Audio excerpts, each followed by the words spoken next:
Well, ET now spoke with Rahul Chadha, Chief Investment Officer at Mirae Asset and Global Investments, in order to understand his views on the equity markets, his outlook on fund flows, where he's seeing capex picking up, as well as what he believes one should be looking at from the markets. And he believes that the budget 2021 definitely ushered in a huge re-rating moment for India, and that the budget, along with a recovery in earnings, that all of that is really, and an economic cycle recovery, is powering the rally on Dalal Street.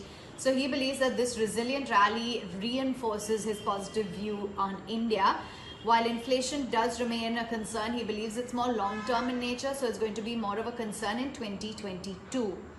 As of now, he's taking money off some of the consumer discretionary as well as staples, and he believes that now consumption stocks will take a bit of a breather as you're seeing inflation inch a bit higher. Monetary and fiscal policies globally, he believes, are getting merged, and he believes that overlooking fiscal concerns is what one should do in order to prioritize growth, which is positive for the markets. As of now, when it comes to cyclicals, he believes that valuations don't really matter for cyclical plays. Tech, that's an idea that Rahul Chadha believes remains an intricate part of their portfolio. In fact, PSU banks, corporate banks as well, that are under-owned are likely to see a lot of traction in the long haul. And he believes that this is the beginning of a very long-term investment cycle, and a positive investment cycle really playing out. And therefore, you are likely to see a lot of traction in those PSU and corporate banks. So he's reallocating money now towards the corporate financials, and believes that central banks as well are likely to remain comfortable with a lower interest rate regime.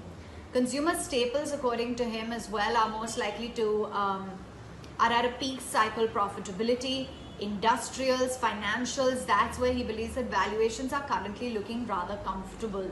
And he continues to prefer tech over healthcare as well as a sector, and believes that equity returns are likely to be in line with the earnings growth that we see. But though the markets are currently still in early stages of that economic recovery, which is only going to pick up in the long haul. He believes that evidence of restocking is being seen, and that's amidst a lot of the inflation worries. There is a little bit of pent-up demand when it comes to the auto sector, and he believes that that's likely to power gains in the auto space in the long haul. Rahul Chadha is of the view that the PLI scheme that was announced is going to provide a lot of support for the auto industry as well. And when it comes to the overall macros for India, he sees significant acceleration of the GDP that is possible, and that markets are really waiting for signs of expansion in the nominal GDP going forward. A lot of IPOs as well are lined up, and he believes that this will give attractive opportunities for the next 12 to 15 months.